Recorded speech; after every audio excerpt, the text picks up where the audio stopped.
पत्रकार बंधू आणि भगिनींचं शिवालयात स्वागत। आज गुढीपाडवा आहे। गुढीपाडव्याच्या आपल्या सगळ्यांना शुभेच्छा। आणि आजच्या शुभ मुहूर्तावर आपण पाहिलं असेल की शिवालयामध्ये संयुक्त पत्रकार परिषद महाविकास आघाडी असा फलक लागून त्याखाली महाविकास आघाडीचे सगळे प्रमुख नेते उपस्थित आहेत। माननीय शिवसेना पक्षप्रमुख उद्धवजी ठाकरे, आदरणीय शरदचंद्र पवार साहेब, काँग्रेस पक्षाचे प्रदेशाध्यक्ष नानासाहेब पटोले, पृथ्वीराज चव्हाण, बाळासाहेब थोरात, राष्ट्रवादी काँग्रेसचे प्रदेशाध्यक्ष जयंतराव पाटील, शेका पक्षाचे शेतकरी कामगार पक्षाचे भाई जयंतराव पाटील, समाजवादी पार्टीचे आमदार रईस शेख, आम आदमी पक्षाचे धनंजय शिंदे, मार्क्सवादी कम्युनिस्ट पार्टीचे कॉम्रेड उदय नारकर, समाजवादी गणराज्य पार्टी आमदार कपिल पाटील, भारतीय कम्युनिस्ट पक्ष पार्टी कॉम्रेड सुभाष लांडे यांच्यासह अनेक प्रमुख नेते अनेक पक्षाचे उपस्थित आहेत। आणि आपण पाहत असाल वातावरण जे आपण पाहता आजच्या दिवशी गुढीपाडव्याच्या दिवशी हे आनंद अत्यंत प्रसन्न आणि आनंददायक आहे। नाना पटोले मान हलवतात आमचे प्रेमानं। सगळे काँग्रेसचे प्रमुख नेत्यांच्या चेहऱ्यावर हास्य, आमचे मित्र सहकारी पवारसाहेब सुद्धा अत्यंत प्रसन्न मुद्रेने आपल्याकडे पाहत आहेत। सर्वप्रथम शिवालयामध्ये पत्रकार परिषद घेण्यास सगळ्यांनी मान्यता दिली, त्याबद्दल मी आपल्या सगळ्यांचा आभारी आहे। आणि आपण या वास्तूमध्ये प्रथम येत आहे म्हणून मी शिवसेनेतर्फे जो महाविकास आघाडीचा एक महत्त्वाचा घटक आहे, मी फक्त आपलं स्वागत करण्यासाठी मिलिंद नार्वेकर आपल्याला विनंती करतो, पार्टी सचिव, आणि माननीय उद्धव साहेबांना विनंती करतो, माननीय पवार साहेबांना आपण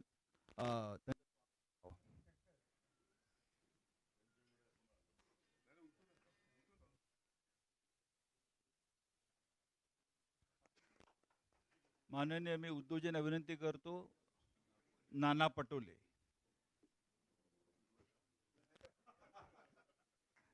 आणि मी पक्ष सचिव मिलिंद नार्वेकरांना विनंती करतो की मंचावरील पृथ्वीराजजी देशमुख, चव्हाण, ते बाबा म्हटलं, बाळासाहेब थोरात, रईस शेख,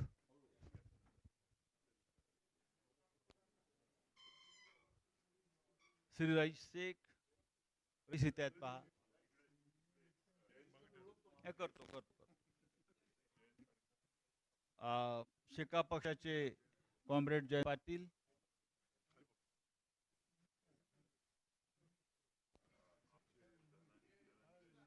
धनंजय शिंदे,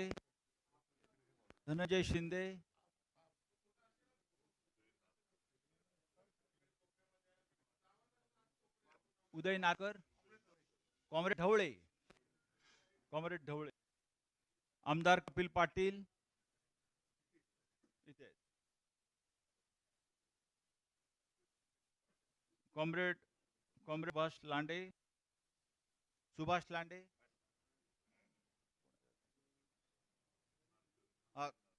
उदय नारकर झालं, उदय नारकर। शिवालयामध्ये आपल्या सगळ्यांचं स्वागत आहे।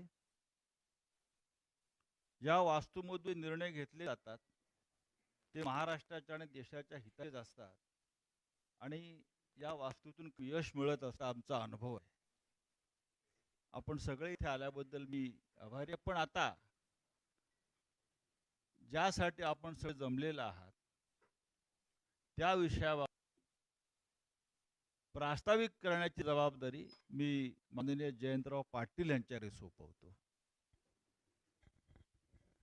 व्यासपीठावरील महाविकास आघाडीचे आणि इंडिया आघाडीचे सर्व मान्यवर नेते आणि पत्रकार मित्र, आपल्या सर्वांना पाडव्याच्या शुभेच्छा.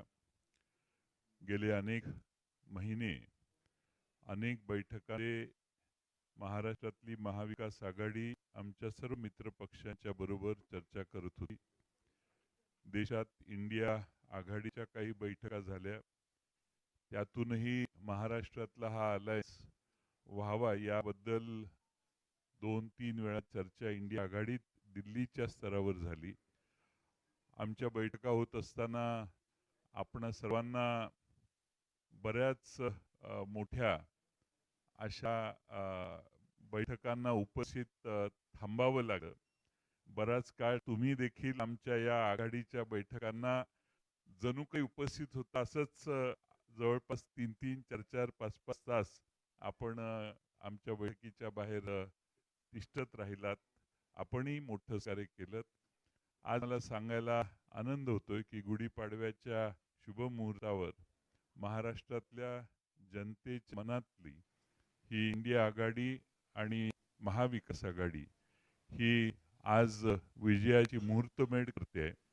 आणि आम्ही सगळ्यांनी एकत्रित येऊन गेले काही दिवस ज्या चर्चा केल्या त्याला पूर्ण विराम देऊन पूर्ण ताकदीनं सर्व घटक पक्ष एकत्रित येऊन आजपासून या निवडणुकीच्या प्रचाराच्या शुभारंभापासून सगळ्याच गोष्टी आजपासून होत आहेत. आणि म्हणून आजचा शुभमुहूर्त आपणा सर्वांना हा निश्चितच महाराष्ट्र विजयाची, इंडिया आघाडीच्या आणि महाविकास आघाडीच्या विजयाची मुहूर्तमेढ करणारा ठरेल. आणि ती विजयाची गुढी आजपासून उभा करून महाराष्ट्रातले अन्याय, महाराष्ट्रातली महागाई, महाराष्ट्रातल्या महिलांच्यावरचा अन्याय, महाराष्ट्रातली बेकारी, तरुणांच्या माथी जी गेली 10 वर्ष आम्ही बघतोय, या सगळ्यातनं महाराष्ट्रातल्या जनतेला बाहेर काढण्यासाठी महाविकास आघाडी कटिबद्ध आहे. आणि त्यासाठी आपणा सर्वांच्या पुढं आम्ही सगळे आज महाविकास आघाडीचा अलायन्स जाहीर करण्यासाठी इथं आलोय. मी आपल्या सर्वांचं स्वागत करतो. आम्ही अनेक पक्षांना बरोबर घेण्याचा प्रयत्न केला. काही ठिकाणी यश आलं, काही ठिकाणी नाही यश आलं. पण या सगळ्या गोष्टी मागं टाकून आता आम्ही जे एकत्रित आलो त्यामध्ये आमच्या शिवसेना पक्ष आहे, राष्ट्रवादी काँग्रेस, शरदचंद्र पवार पक्ष आहे, काँग्रेस पक्ष आहे, शेतकरी कामगार पक्ष आहे, समाजवादी पक्ष आहे, समाजवादी पार्टी आहे, आम आदमी पक्ष आहे, मार्क्सवादी कम्युनिस्ट पक्ष आहे, समाजवादी गणराज्य पार्टी आहे, भारतीय कम्युनिस्ट पार्टी आहे. या व्यतिरिक्त अनेक संघटना आहेत की ज्या रिपब्लिकन विचाराच्या आहेत, आंबेडकरी विचाराच्या आहेत. अशा अनेक संघटना आमच्या या महाविकास आघाडीच्याशी जोडलेल्या आहेत. सगळ्यांच्या वतीनं आज साधक बाधक चर्चा करून जे निर्णय झाले ते आपल्या समोर आपण या ठिकाणी मांडले. पुन्हा एकदा आपल्या सर्वांचे या ठिकाणी स्वागत करतो. आणि मला खात्री आहे की या येणाऱ्या निवडणुका 5 फेजेसमध्ये महाराष्ट्रात आहेत. त्या 5ही फेजमध्ये आपल्या सगळ्यांचं सहकार्य आम्हाला याच पद्धतीने लाभेल आणि आमचे विचार महाराष्ट्रातल्या जनतेपर्यंत पोहोचवण्याचं काम हे देखील आपण प्रभावीपणाने कराल असा विश्वास बाळगतो आणि माझे 2 शब्द पूर्ण करतो.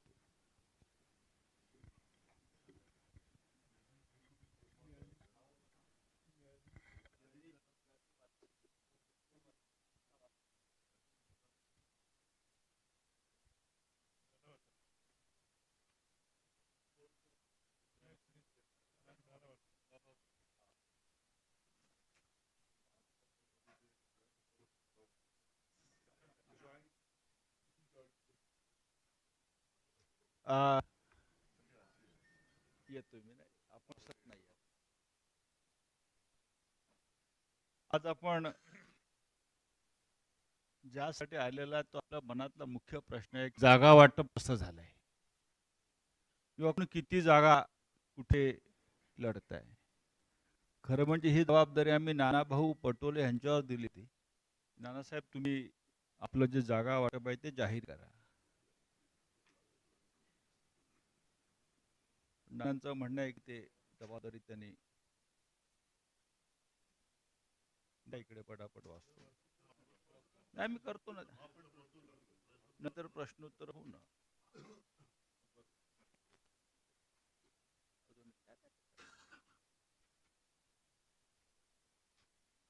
सर्वप्रथम मी काँग्रेस ज्या जागा महाराष्ट्रात महाविकास आघाडी म्हणून लढवते ते मी आपल्या समोर ठेवतो.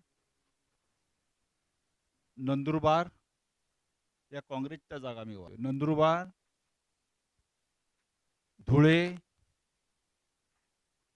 अकोला, अमरावती, नागपूर, भंडारा गोंदिया, गडचिरोली चिमूर, चंद्रपूर,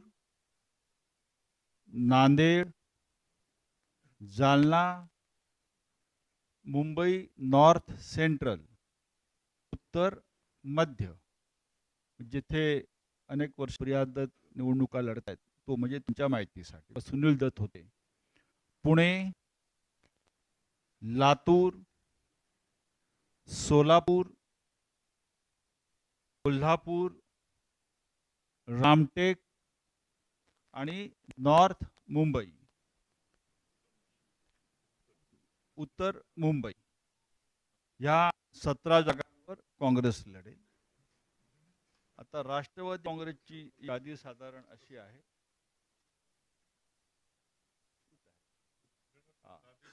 राष्ट्रवादी काँग्रेसची यादी आहे. बारामती बाबत चर्चा झाली नाही म्हणून बारामती, शिरूर, सातारा, भिवंडी, दिंडोरी, माढा, रावेर, वर्धा, अहमदनगर दक्षिण आणि बीड या 10 जागा राष्ट्रवादी काँग्रेस शरदचंद्र पवार लढते.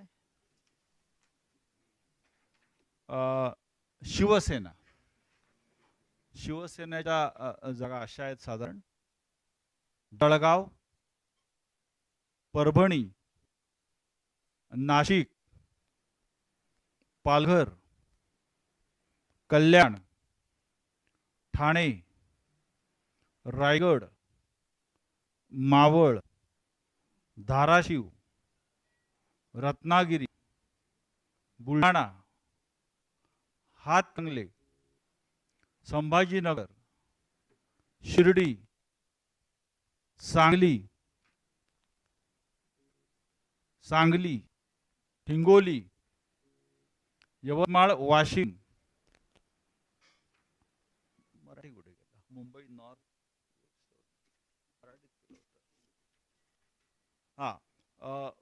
मुंबई नॉर्थ दक्षिण मध्य,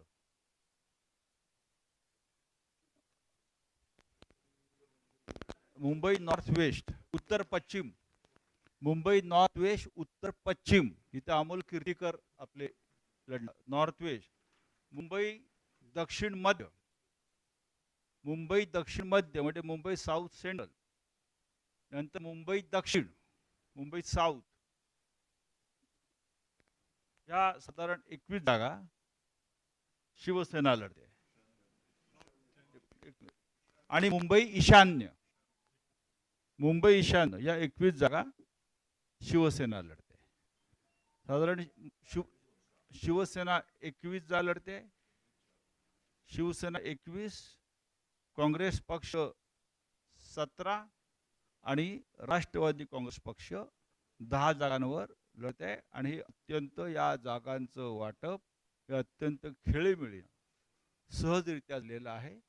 आणि या 48 जागांवर कशा प्रकारे प्रचार यंत्रणा एकत्र राबवायची या संदर्भात आत्ताच काही वेळापूर्वी आम्ही एकत्र चर्चा केली. धन्यवाद.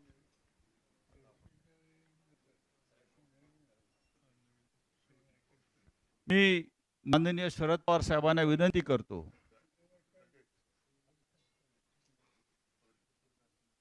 जर आपल्याला काही संवाद साधायचा असेल प्रमुख नेत्यांशी तर आपण सुरू करा.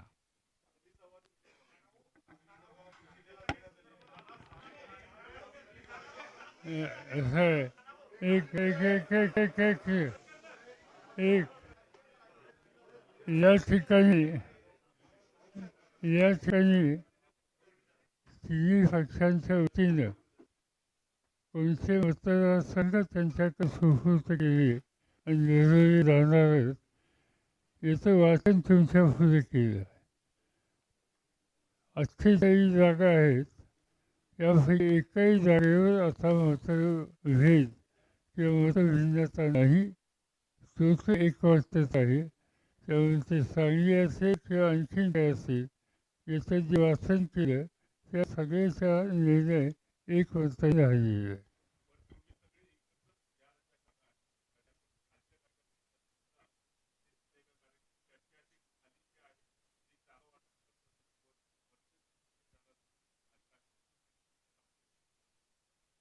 पहिल्या प्रथम नव्या वर्षाच्या आपल्याला सर्वांना शुभेच्छा देतो आणि आपल्या माध्यमातून महाराष्ट्रातीलच नव्हे तर संपूर्ण देशाच्या जनतेला हे नवीन वर्ष अत्यंत सुखाचं, समृद्धीचं, आनंदाचं आणि हुकुमशाही नष्ट होण्याचं जावो या शुभेच्छा देतो. साहजिकच आहे युती किंवा आघाडी म्हटल्यानंतर जागाबद्दल शक्य असेल तिथे आम्ही चर्चा करत असतो आणि तो प्रत्येकाचा अधिकार असतो. मात्र एक क्षण असा येतो की त्यावेळेला एकमेकाला समजून घेऊन जागा वाटप जाहीर करून प्रत्यक्ष निवडणूक जिंकण्याची तयारी सुरू करावी लागते आणि तो क्षण आता आज आलेला आहे. सर्वांच्या मनात शंकांना आजच्या या पत्रकार परिषदेतून उत्तरं मिळाली असतील आणि आपण जो काही विचार करता की खालच्या पातळीवरती वगैरे असं काही नसतं. इच्छा ही सगळ्यांची असते, महत्वाकांक्षी असते, त्याच्याबद्दल काही तो गुन्हा नाही, अपराध नाही. मात्र परत परत सांगतो की जिंकण्याचं एक मोठं उद्दिष्ट डोळ्यासमोर ठेवल्यानंतर एका क्षणानंतर या सगळ्या महत्वाकांक्षांना आणि इच्छेला आवड घालून आपण कशासाठी आणि कोणासाठी लढतोय ते डोळ्यासमोर ठेवून लढावं लागतं आणि जिंकावं लागतं. आता कोणाच्याही मनात कोणतेही प्रश्न राहिलेले नाहीत. सगळेजण जोमाने कामाला लागलेले आहेत आणि आपल्यासमोर येण्याच्या आधी आणि नंतर सुद्धा आम्ही आता महाविकास आघाडीचा एकत्रित कार्यक्रम कसा असेल त्याबाबत चर्चा करून त्याच्याही तारखा जाहीर केल्या जातील.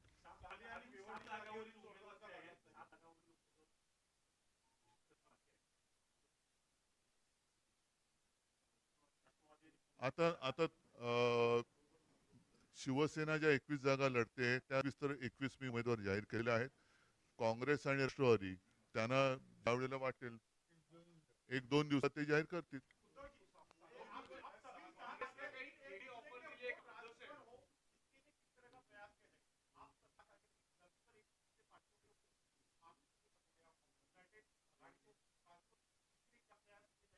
प्रयास तो लगातार जारी है और मैं मानता हूं कि अभी ज्यादा प्रयास करने की आवश्यकता नहीं है. पूरी जनता ने तय किया है कि मैंने नारा दिया था कि इसको तड़ीपार करना है तो ऐसा करके दिखाएगी.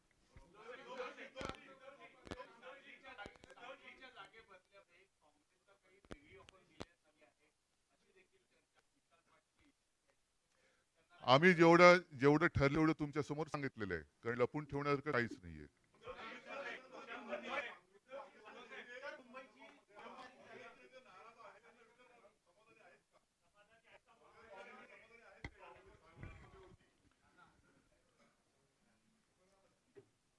काँग्रेस हा राष्ट्रीय पक्ष आहे. स्वातंत्र्याच्या लढ्यामध्ये काँग्रेसच मोठं योगदान आहे. हे कोणाला आता म्हणजे इतिहासामध्ये मला जायचं नाही आहे.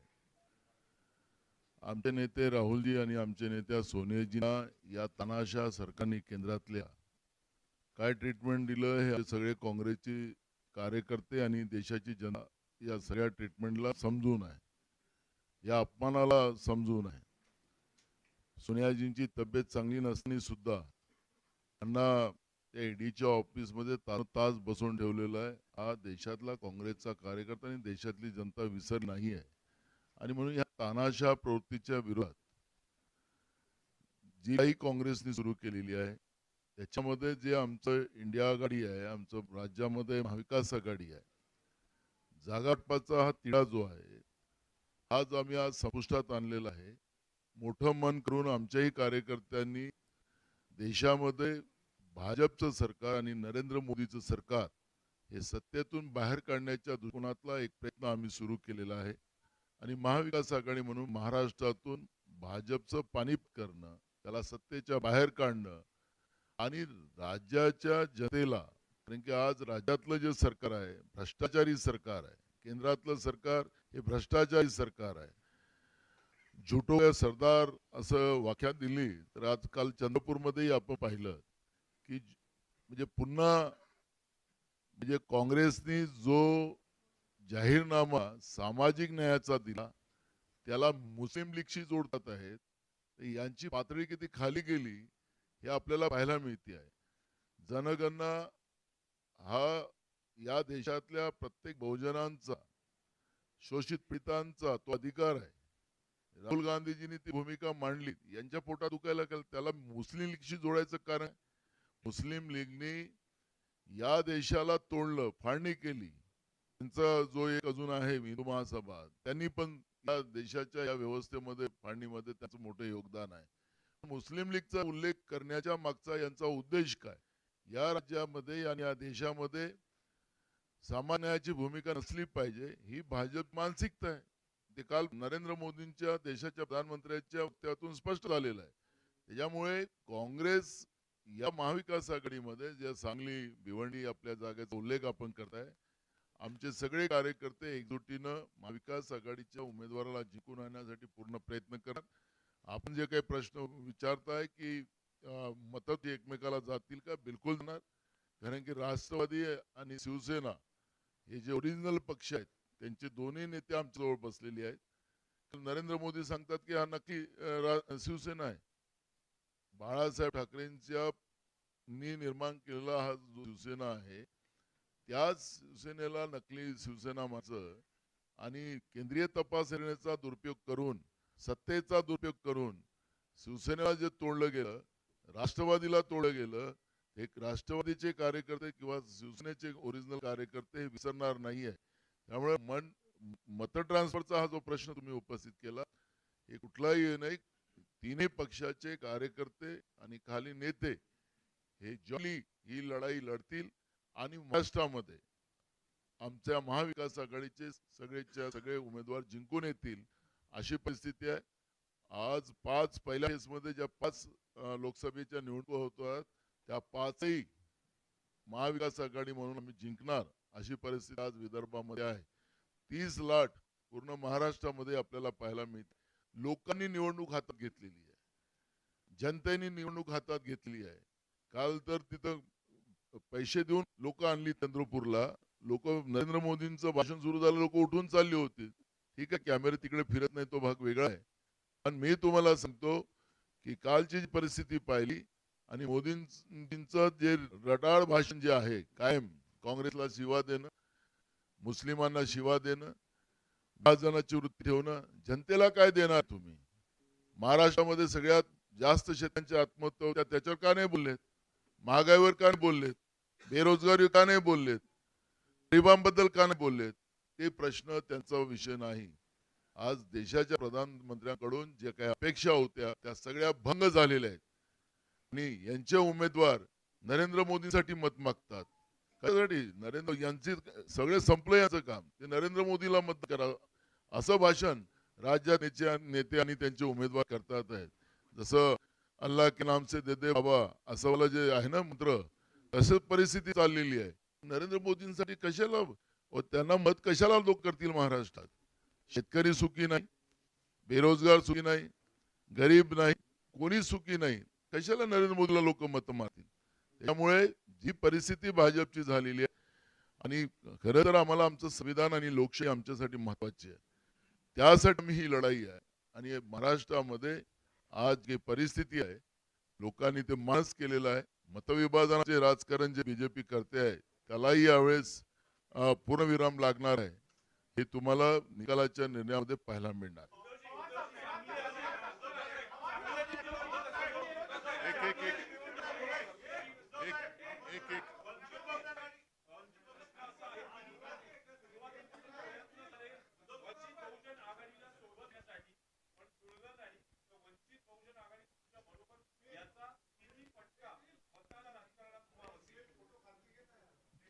बघा, एक गोष्ट तुम्हाला पहिल्या प्रथम सांगितली गेलेली आहे.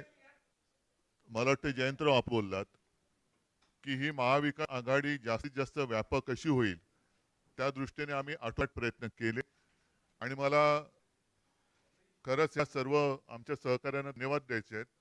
कारण त्यांनी एकही जागा न मागता पूर्णपणाने देशाच्या घटनेचं रक्षण करण्यासाठी आणि लोकशाही वाढवण्यासाठी एक ताकद जी आम्ही उभी करतो त्या ताकदीमध्ये त्यांची सुद्धा ताकद ही जोडली. मला त्यांना खरंच मनापासून धन्यवाद द्यायचे. नुसतं तोंडावरती मी बोलत नाही, पण एकही न मागता त्यांनी ही भूमिका स्वीकारली. आमची अपेक्षा अशी होती की प्रकाशजी सुद्धा आमच्या महाविकास आघाडीत येतील. त्यांना काही जागा आम्ही देऊ केल्या होत्या. दुर्दैवाने ते काही शक्य झालं नाही आणि म्हणूनच मी साधारणतः गेल्या आठवड्यामध्ये आपल्याशी बोलताना ही भूमिका जाहीर केली होती की ते काही जरी बोलले तरी आम्ही त्यांना काही उत्तर देणार नाही. कारण आजही प्रकाशजींबद्दल आमच्या मनामध्ये प्रेम आदर आहे. त्यांनी सुद्धा संविधान रक्षणासाठी एक दिलदारी किंवा मोठी भूमिका घेण्याची आवश्यकता आहे असं आम्हाला आजही वाटतं. पण आता तरी ते शक्य झालेलं नाहीये. भविष्यात काय कसं घडेल आपण बघू.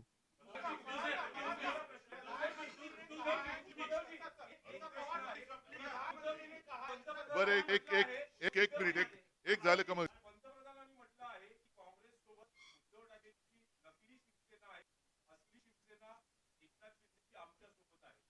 काल काल 3 गोष्टीचं एकत्रित एक योग होत विचित्र. एक सूर्यग्रहण होतं, अमावस्या होती आणि यांची सह होती. असा योग पहिला प्रथम आपल्या देशामध्ये होता. फार विचित्र योग होता असं सगळे एकत्र येणं. याच्या पुढे मी आपल्या सर्व प्रसार माध्यमांना एक मुद्दामून सांगणार आहे की काल भाषण झालं ते देशाच्या पंतप्रधानांचं नव्हतं. ज्याला शिवसेना प्रमुख कमळाबाई म्हणायचे, साक्षीदार माझ्या बाजूला बसलेत कारण त्यांनी स्वतःचा अनुभव सांगितलेला आहे. आणि मी त्या पक्षाला भाकड भेकड भ्रष्ट जनता पक्ष असं म्हणतो. त्या भाकड किंवा भ्रष्ट जनता पक्षाचे एक नेते नरेंद्र मोदी, कारण निवडणूक प्रचार जर पंतप्रधान एका पक्षात करायला लागले तर घटनेवरती हात ठेवून जी आम्ही शपथ घेतो त्या शपथेचा तो भंग होईल.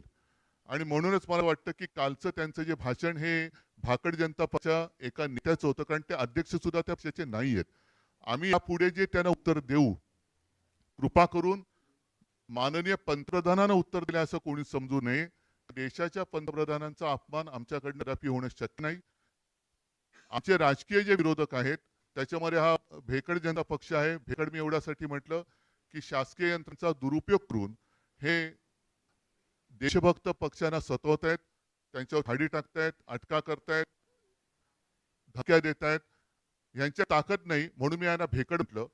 भाकड एवढ्यासाठी म्हटलं यांच्याकडे कोणी नेता निर्माण झालेला नाहीये.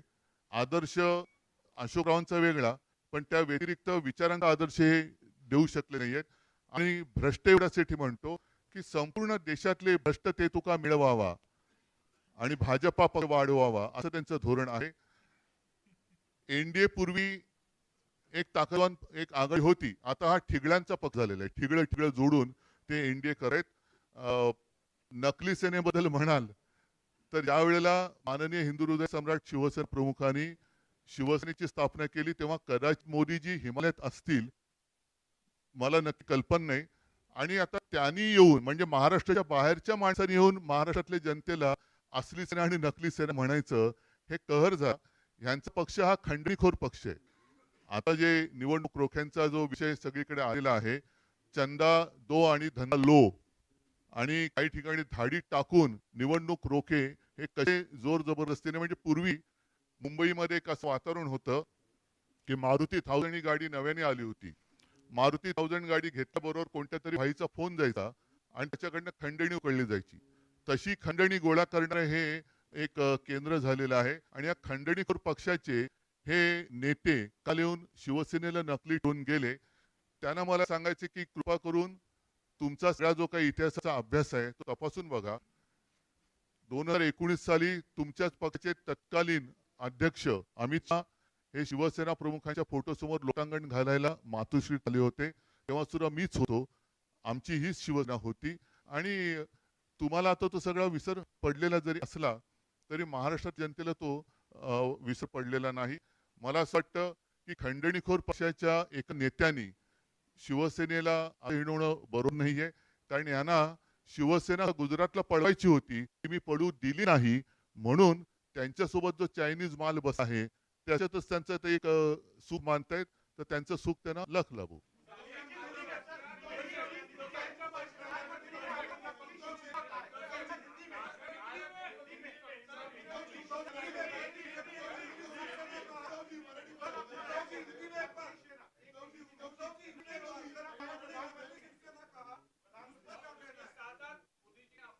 मैं मैं मैंने मैंने सारी बातें जो मराठी में कही शायद मुश्किल होगा हिंदी में ट्रांसलेट करना, लेकिन कल मोदी जी महाराष्ट्र में आए थे और कल का योग जैसे मैंने कहा कि ऐसा योग बहुत सालों के बाद आया. तो कल सूर्य ग्रहण था, अमावस भी थी और मोदी जी की सभा भी थी. तो इतना बुरा योग बहुत सालों के बाद शायद देश ने अनुभव किया है. और कल जो उन्होंने भाषण किया वो प्रधानमंत्री का नहीं था, भ्रष्ट जनता पार्टी के एक नेता नरेंद्र मोदी जी का था. मैंने पहले कहा है कि चुनाव अब शुरू हुआ है, चुनाव की तैयारी शुरू हुई है. प्रधानमंत्री अगर एक पार्टी का प्रचार करने लगे तो वो अच्छी बात नहीं है. और इसके आगे जब हम उनकी आलोचना करेंगे तो सब लोग ध्यान में रखें कि हम अपने देश के प्रधानमंत्री की आलोचना नहीं करेंगे. हम तो भ्रष्ट जनता पार्टी के एक नेता नरेंद्र मोदी जो है उनकी आलोचना करेंगे. तो कृपा कर ऐसे कभी नहीं मानना कि हमने उनके ऊपर कुछ टिप्पणी की तो प्रधानमंत्री की आलोचना की, ऐसे आप नहीं मानना. अगर वो हमें हमारी आलोचना करेंगे तो हम भी उनकी आलोचना करेंगे. उन्होंने जो बात कही नकली सेना की, मैं तो कहता हूँ कि आता खंडणीखोर हिंदी शब्द काय, रिश्वतखोर नाही, रिश्वतखोर म्हणजे धन उगारी. धन उगारी पार्टी के एक नेता नरेंद्र मोदी जी है. सभी लोग जानते हैं कि कुछ दिन पहले इलेक्ट्रल का जो घोटाला, जो माना जाता है कि पूरी दुनिया का सबसे बड़ा घोटाला या देश का सबसे बड़ा घोटाला है, उस घोटाले का पर्दाफाश जब हुआ तो सब लोगों को पता चला कैसे इन लोगों ने, भ्रष्ट जनता पार्टी के लोगों ने डरा कर धमका कर और उनके जो एजेंसीज है ED, CBI, income tax raid कर चंदा लिया है. मतलब चंदा दो और धंधा लो. तो ये तो अभी जो आपने कहा धन उगाई जो करते हैं नवी शब्द आहे, वसुली पार्टी आहे, वसुली सेना आहे. त्यांच्यासोबत जे ती वसुली सेना आहे. आणि शिवसेना प्रमुख तो कहते थे कि ये कमलाबाई है. और मैंने तो इनका नामकरण जो किया है, क्योंकि बहुत सारे नाम बदली किए उन लोगों ने, तो मैंने भी उनका नाम बदली किया है. मैं उनको भ्रष्ट जनता पार्टी कहता हूँ. भाकड़, भेकड़, पता नहीं कितने मराठी के शब्द हिंदी में जैसे कैसे आते हैं. लेकिन जिस तरीके से उनका चल रहा है तो उन्होंने आजू बाजू देखना चाहिए था कि कितने लोग, भ्रष्ट लोग उनके आजू बाजू में बैठे हैं. एक वॉशिंग मशीन खोली जरूर है और एक वॉशिंग पाउडर की एड भी आती थी, दाग अच्छे है, याद है ना आपको, दाग अच्छे है. तो अच्छे दाग वाले लोग या देखे कि किसके ऊपर दाग है, जिसके ऊपर दाग है वो मोदी जी अपने पार्टी में देते हैं और उनका सम्मान करते हैं. तो ऐसे रिश्वतखोर और भेकड़ भाकड़ भ्रष्ट जनता पार्टी नेता अगर मेरी आलोचना करे तो मैं उसकी कोई कीमत नहीं देता.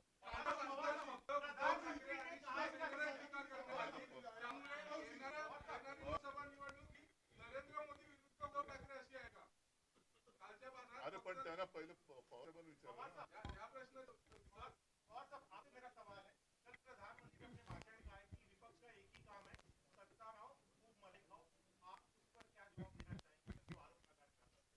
भाई, प्रधानमंत्री ने जो कुछ कहा, प्रधानमंत्री एक इंस्टीट्यूशन है. इंस्टीट्यूशन की इज्जत हम रखते हैं. मगर मैं 1958 से आज तक देख रहा हूँ कई प्रधानमंत्री मैंने देखे दूर से नज़दीक से. इस इंस्टीट्यूशन की इतनी बेइज्जत नरेंद्र मोदी ने जो की, इससे पहले किसी ने नहीं की. और इसलिए जो कुछ बोलते हैं वो इंस्टीट्यूशन की बेइज्जत करने जैसी बात करते हैं. इज रिस्पॉन्सिबल प्राइम मिनिस्टर कैसे हो सकता है कि पद है वैसे हुआ आदमी कैसे हो सकता है, इसका दर्शन उन्होंने किया।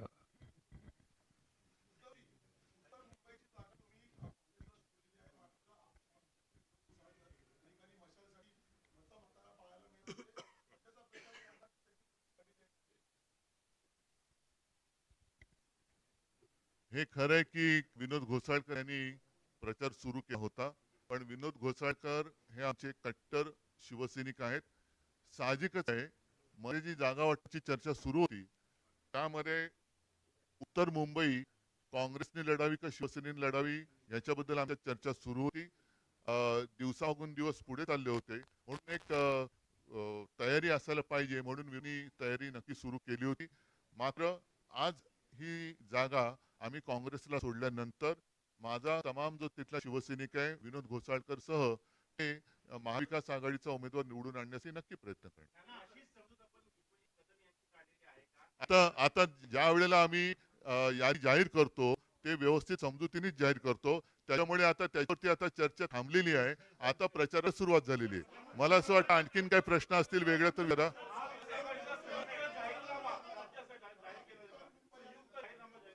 हो, नक्की जाहीर केला जाईल. संपूर्ण देशासाठी काँग्रेसने एक उत्तम जाहीरनामा जाहीर केलेला आहे. साहजिकच आहे, इंडिया आघाडीचं सरकार आल्यानंतर हा जाहीरनामा सत्यामध्ये त्याचं रूपांतर होईल. मात्र राज्यासाठी जर काही आमचे वेगळे जे विषय असतील किंवा आहेत त्याचा त्याचा आम्ही उल्लेख आमच्या महाविकास आघाडीच्या जाहीरनाम्यात करू. आणि अशी आवश्यकता नाही की मोठा जाडजूड आणखीन वेगळा काही वचननामा ज्याला आम्ही म्हणतो ते देण्याची आवश्यकता आहे. पण इंडिया बरोबर म्हणजे देशाच्या वचननाम्याबरोबर आपल्या महाराष्ट्राची सुद्धा जी काही महत्वाचे प्रश्न त्याच्यात आम्ही नक्की जोडू. एक एक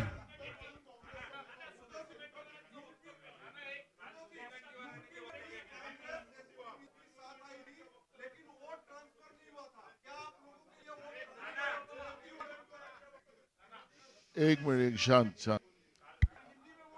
आपने मैनिफेस्टो की बात की, तो जो कांग्रेस ने जो मैनिफेस्टो डिक्लेयर किया वो सर्वसमावेशक है।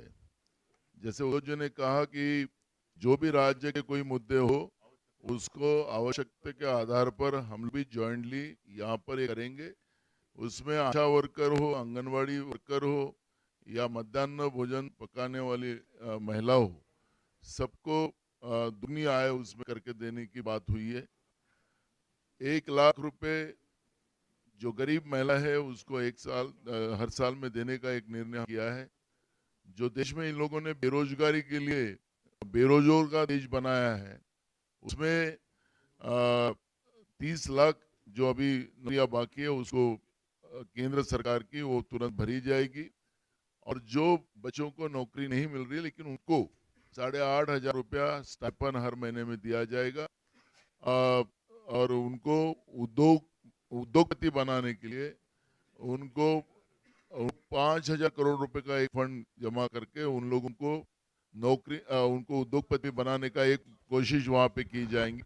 तो जिस तरह से किसानों के हित में जो एमएसपी का कानून जो सबसे बड़ा इशू था, एमएसपी का कानून बनाने की बात हुई है। पीक बीमा योजना है उनके बारे में भी हमने कमिटमेंट किया है। और जो जीएसटी किसानों के ऊपर लगाया गया है वो जीएसटी माफ पूरा खत्म किया जाएगा। तो जो 5 मुद्दे लेके काम मजदूरों के लिए, युवाओं के लिए, महिलाओं के लिए, किसानों के लिए, सामाजिक न्याय के लिए जिस तरह से हमारा जो मैनिफेस्टो आया है उसमें जो भी जैसे अभी पुरानी पेंशन का इशू है वो पुरानी पेंशन का भी इशू हमारे राज्य के हम जो ये निकालेंगे अपना जाहिरनामा उसमें हमारा पुराने पेंशन भी इशू आएगा और सबको न्याय देने का। और लोग बीजेपी वाले हमको पूछते हैं कि पैसे कहाँ से लाएंगे, इसमें हमें 2 लाख करोड़ रुपया साल का लेंगे। इन लोगों ने तो 16.5 लाख करोड़ का कर्जा मुट्ठी भर उद्योगपति का माफ किया है। तो हमारी सोच जो है इंडिया गाड़ी की कि देश की जनता का पैसा, आम लोगों का पैसा लोगों तक पहुंचे और वो मुख्य धारा में आए, ये हमारा मैनिफेस्टो है। उनका जो मैनिफेस्टो रहता है कि मुट्ठी भर लोगों के लिए देश चले, वो अब सबको समझ में आ गया है। और इसलिए जो बार बार हमारे मैनिफेस्टो पे उनकी जो जिस तरह से जो क्लिप उनको हुई है उसकी उनके भाषण के माध्यम से अपने को समझ में आता है हम लोगों की बात कर रहे हैं और वो मुट्ठी भर लोगों की बात कर रहे हैं, ये फर्क हमारा उनका है।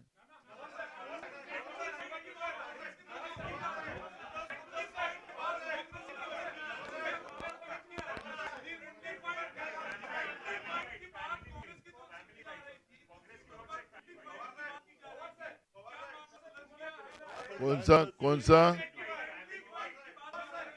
एक मिनट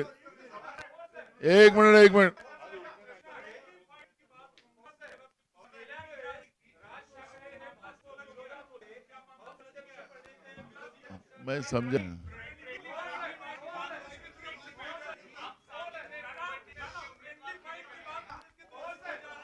इशू क्लोज हो गया, अब उसकी चर्चा नहीं है, हम लोगों ने सबसे चला, डिक्लेअर धन्यवाद। कर दिया। थैंक यू, धन्यवाद सगळ्यांचे आभार, धन्यवाद धन्यवाद धन्यवाद धन्यवाद।